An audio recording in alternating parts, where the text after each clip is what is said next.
from Marnham too. Kerr's worked it on to Kirby. Oh, what a chance here for Fran Kirby!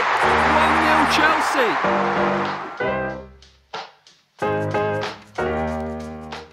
Hello Indian Blues and welcome back to She Talks Chelsea, where I, Radha Gupta, take you through all things Chelsea women, be it goals, news, updates and player interviews. I've got you covered. Now today we are joined by our very own ferocious forward, serial winner and goal scorer, I'm sure you guessed it already, Fran Kirby. Now before we dive into that interview, let me quickly take you through the results so far for the women in blue. Let's start off with the Women's Super League, or the WSL as is commonly known. Chelsea are currently in second place on the table with 21 points after defeating Manchester City 4-0 and following that up with a 5-0 win versus Birmingham, courtesy of a Sam Kerr hat-trick and a Fran Kirby brace. Who else could it be? It's Kirby's 100th career goal for Chelsea, and you just know those duo. Whenever they combine, they're creating a goal-scoring chance. And Kirby with a deft little finish at the inside post. However, a disappointing 1-0 loss to Reading in December will mean that Chelsea need to work even harder to regain that top spot on the table and continue the title race. And mind you, it is going down to the wire. Chelsea and Arsenal are head-to-head. Now, in episode 2, we mentioned that Chelsea will be going to Wembley for the FA Cup final, and let us all take a moment to bask in the glory of what was a tremendous and dominating win at Wembley. The Blues lifted the 2020-21 FA Cup at Wembley with a commanding 3-0 win over Arsenal with a Fran Kirby goal and yes, a Sam Kerr brace. Those goals were sublime. Moving on to the Champions League, the Blues fought it out with Juventus for a gritty 0-0 draw, but then a 4-0 loss to Wolfsburg meant that Chelsea had to make their exit in the group stage itself. But Blues, we are backing you, we're always with you, and we're going to come back stronger next year. But that's the update from the Champions League for this season. In transfer news, we've signed 20-year-old Russian international Alsu Abdulina, who Emma Hayes has described as someone who can play at any position on the left and has led to more depth in the Chelsea squad. Welcome to the home of the champions, Alsu. Well, you've been waiting for this, I've been waiting for this. It's time for the Fran Kirby interview segment.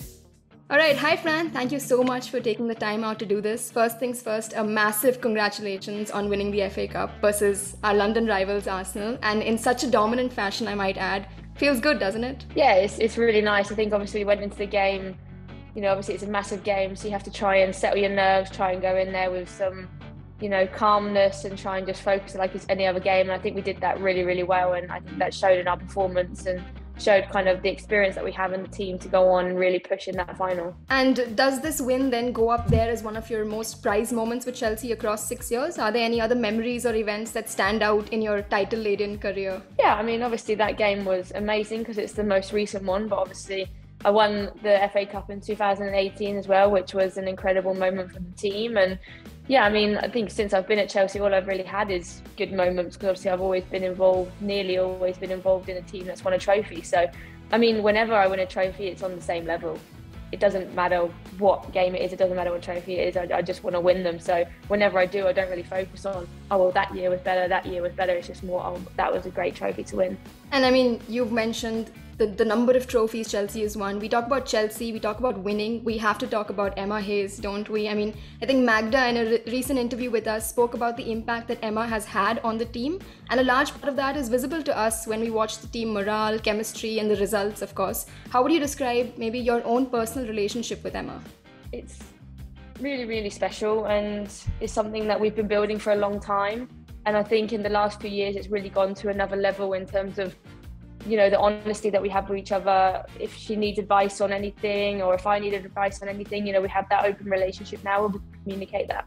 And I think, I mean, you've won an array of team accolades, individual awards, and also have gotten over some tough times and come out on the other side in the form of your life. I don't know how that's humanly possible, but you've done that, Fran.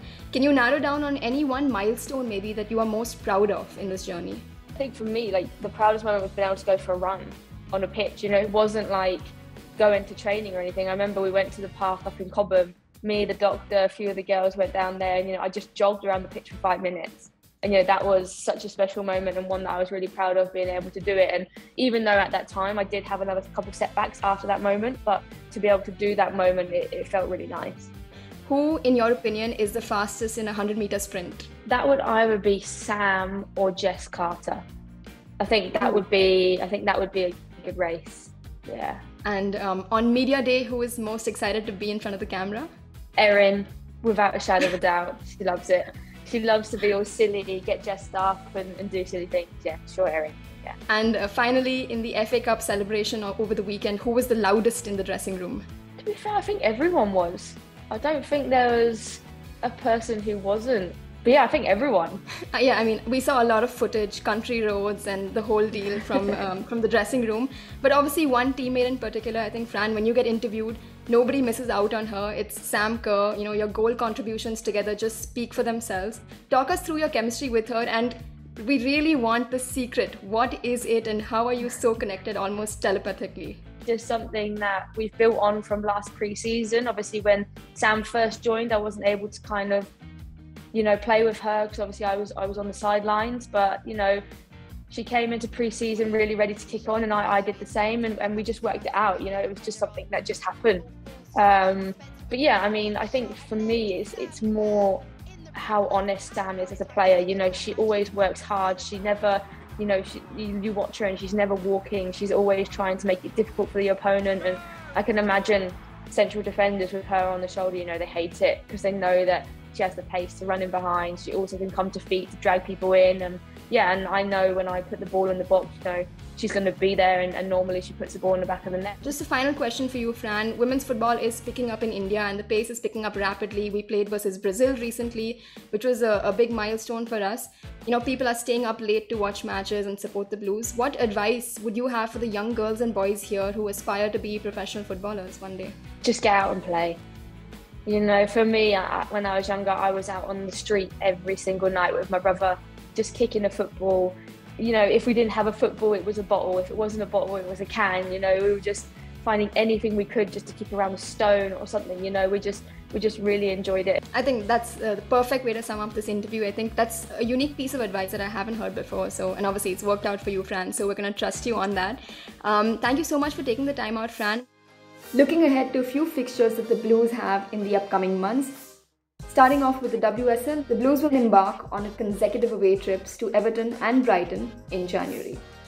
An exciting London derby does await us in the Continental Tires Cup as we travel to West Ham to face them in the quarterfinals on 19th January. And of course, the FA Cup for this season is very much up and kicking. The Blues travel to Aston Villa on 29th January in the 4th round clash in this tournament. Remember, you can catch all this domestic action on the FA Player itself. Let's go, you Blues!